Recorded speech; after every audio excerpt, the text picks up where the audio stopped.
नमस्कार। Mutual fund course के इस 5वें एपिसोड में आपका स्वागत है। तो आज हम NFO that is new fund offer और ऑफर डॉक्यूमेंट्स के बारे में बात करेंगे। जब भी किसी म्यूचुअल फंड कंपनी को अपनी नई म्यूचुअल फंड स्कीम लॉन्च करनी होती है तो उसे उस नई म्यूचुअल फंड स्कीम का NFO लाना होता है और उस NFO के जरिए वो म्यूचुअल फंड कंपनी उस म्यूचुअल फंड के यूनिट्स इन्वेस्टर्स को ऑफर करती है। तो जब भी कोई म्यूचुअल फंड स्कीम अपनी नई म्यूचुअल फंड स्कीम लाना चाहती है तो सबसे पहले उसे उस नई म्यूचुअल फंड स्कीम के ऑफर डॉक्यूमेंट बनाने होते हैं और उन ऑफर डॉक्यूमेंट को सेबी के पास फाइल करना होता है। अगर आपको सेबी क्या है ये पता नहीं है तो आपको बता दूं कि सेबी एक कैपिटल मार्केट रेगुलेटर है। जैसे RBI बैंक्स को रेगुलेट करती है वैसे ही SEBI that is securities and exchange board of India capital market को रेगुलेट करता है और कैपिटल मार्केट की देखरेख करता है। अगर सेबी को लगता है कि उस म्यूचुअल फंड कंपनी ने फाइल की हुई ऑफर डॉक्यूमेंट में कुछ चेंजेस करने चाहिए तो सेबी उस म्यूचुअल फंड कंपनी को वो चेंजेस करने के लिए कहती है और फिर वो चेंजेस होने के बाद वो म्यूचुअल फंड कंपनी अपना NFO ला सकती है। तो अब ऑफर डॉक्यूमेंट्स की बात करते हैं। अगर आपको किसी भी म्यूचुअल फंड स्कीम के बारे में जानना है और उसके बारे में जानकारी हासिल करनी है तो आपको उसके ऑफर डॉक्यूमेंट्स पढ़ने पड़ेंगे, जहां पर आपको उस म्यूचुअल फंड से रिलेटेड कई सारी इन्फॉर्मेशन मिल जाएगी। तो जो म्यूचुअल फंड का मेन ऑफर डॉक्यूमेंट होता है उसका नाम होता है SID that is scheme information document. तो स्कीम इन्फॉर्मेशन डॉक्यूमेंट में आपको इस म्यूचुअल फंड से रिलेटेड लगभग सारी इन्फॉर्मेशन मिल जाती है। चलो तो देखते हैं कि scheme information document that is SID में क्या क्या इन्फॉर्मेशन दी गई होती है। तो एग्जाम्पल के तौर पर हम SBI ब्लू चिप फंड इस म्यूचुअल फंड स्कीम का SID देखेंगे। तो SID में सबसे पहले यहाँ ऊपर आपको रिस्कोमीटर दिखेगा जो आपको बताएगा कि ये म्यूचुअल फंड में कितना रिस्क है। रिस्क लो है, मॉडरेटली लो है, मॉडरेट है, मॉडरेटली हाई है या हाई है। तो जैसे कि आप देख सकते हैं कि SBI ब्लू चिप फंड एक moderately high mutual fund scheme है जिसका रिस्क मॉडरेटली हाई है। अगर आप कोई ऐसे इन्वेस्टमेंट करना चाहते हो जिसमें रिस्क लो है तो SBI ब्लू चिप फंड आपके लिए सही नहीं रहेगा। ये चीज आपको ये रिस्कोमीटर देखकर पता चल जाती है।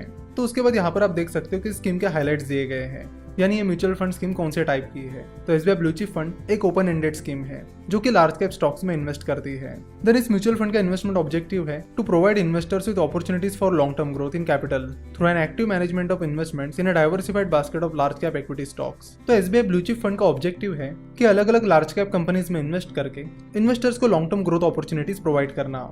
उसके बाद और भी कई सारी इन्फॉर्मेशन दी गई है कि लिक्विडिटी यानी आप आसानी से इस म्यूचुअल फंड स्कीम की यूनिट खरीद और बेच पाओगे या नहीं। तो यहाँ पर आप देख सकते हो कि लिक्विडिटी के आगे लिखा है ओपन एंडेड स्कीम। ये ओपन एंडेड स्कीम है इसलिए आप आसानी से किसी भी दिन इस म्यूचुअल फंड स्कीम के यूनिट्स खरीद और बेच सकते हो। मिस सोहिनी अंदानी SBI ब्लू चिप फंड की मैनेजर है।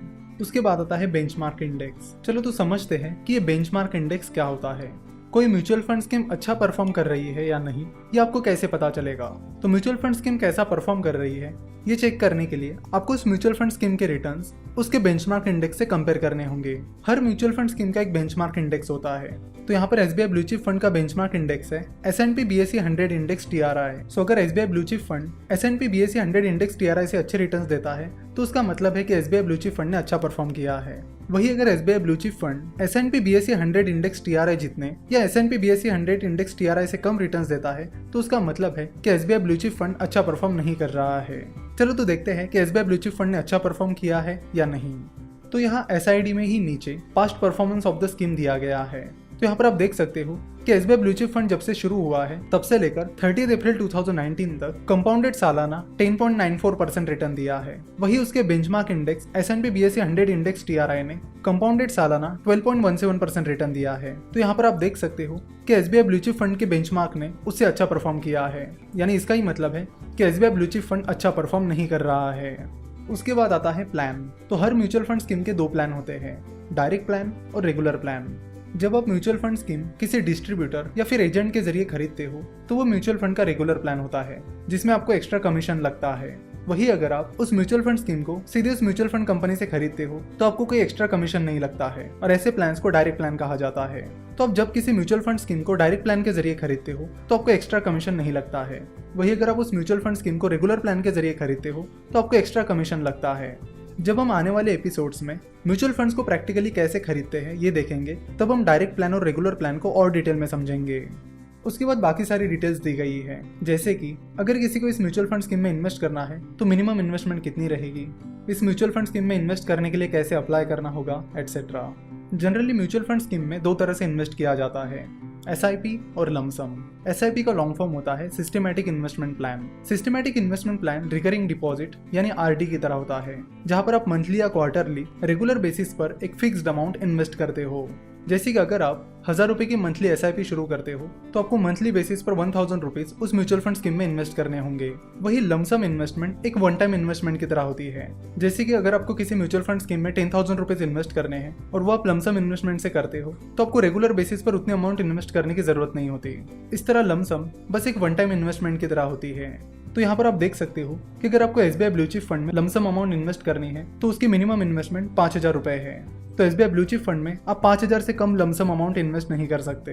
यहाँ पर लिखा है नॉन SIP। नॉन SIP का ही मतलब होता है लमसम। वही अगर आपको SBI ब्लू चिप फंड में SIP शुरू करनी है तो उसके लिए दो चीजें हैं। अगर आप 6 महीने की SIP शुरू करते हो तो उसके लिए मिनिमम SIP अमाउंट है 1000 रुपीज। वही अगर आप 1 साल या उससे ज्यादा के SIP शुरू करते हो तो उसके लिए मिनिमम इन्वेस्टमेंट अमाउंट है 500 रुपए। सो अगर आप SBI ब्लू चिप फंड में 1 साल से ज्यादा के SIP शुरू करने की प्लानिंग कर रहे हो तो आप हर महीने 500 रुपए इन्वेस्ट कर सकते हो। उसके बाद आते हैं लोड्स। तो यहाँ पर आप देख सकते हो कि दो तरह के लोड्स हैं, एंट्री लोड और एग्जिट लोड। 2009 से पहले ऐसे होता था कि जब भी आप किसी म्यूचुअल फंड स्कीम में इन्वेस्ट करते हो तो आपको एंट्री लोड पे करना होता था, जो कि एक फी होती थी। लेकिन फिर अगस्त 2009 में सेबी, जो कि मार्केट रेगुलेटर है, उसने एंट्री लोड को बैन कर दिया। इसलिए आज जब भी कोई म्यूचुअल फंड स्कीम में इन्वेस्ट करता है तो उसे एंट्री लोड पे नहीं करना होता। तो एंट्री लोड नहीं है, ये काफी अच्छी बात है। अब बात करते हैं एग्जिट लोड की। कई सारी इक्विटी म्यूचुअल फंड स्कीम्स, अगर कोई इन्वेस्टर उन इक्विटी म्यूचुअल फंड स्कीम्स की यूनिट्स 1 साल से पहले बेचता है तो उन पर एग्जिट लोड लगाती है। जनरली एग्जिट लोड 1% का होता है। तो यहाँ पर आप SBI ब्लू चिप फंड का एग्जिट लोड देख सकते हो। अगर आप SBI ब्लू चिप फंड के यूनिट्स खरीदने के बाद 1 साल के अंदर ही बेच देते हो तो आपको 1% का एग्जिट लोड लगेगा। वही अगर आप SBI ब्लू चिप फंड के यूनिट्स को 1 साल के बाद बेचते हो तो आपको कोई एग्जिट लोड नहीं लगेगा। उसके बाद आते हैं उस म्यूचुअल फंड स्कीम के रिस्क फैक्टर्स। जैसे कि फॉर एग्जांपल अगर कोई डेट म्यूचुअल फंड स्कीम है तो उसमें क्रेडिट रिस्क रहता है, इंटरेस्ट रेट रिस्क रहता है और भी कई तरह के रिस्क रहते हैं।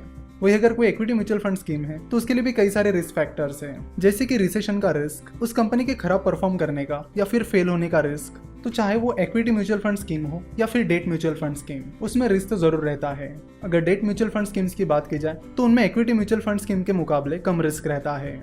तो ये जो रिस्क है इसे कम करने के लिए वो म्यूचुअल फंड स्कीम क्या एक्शन ले रही है, ये भी यहाँ आपको पढ़ने मिलेगा।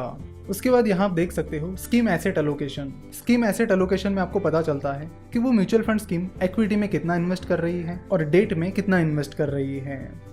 SID में आपको और भी कई सारी इन्फॉर्मेशन मिलती है, जैसे कि इन्वेस्टमेंट स्ट्रेटेजी क्या है, स्कीम ने कैसे परफॉर्म किया है, इस म्यूचुअल फंड स्कीम ने कौन कौन सी कंपनीज में इन्वेस्ट किया है, उसका एक्सपेंस रेशो क्या है। इस तरह की बहुत सारी इन्फॉर्मेशन हमें SID में मिलती है। तो म्यूचुअल फंड कोर्स के इस एपिसोड में हम यही रुकेंगे और अगले एपिसोड में SID को कंटिन्यू करेंगे। आशा करता हूँ कि आपको आज का ये एपिसोड पसंद आया होगा।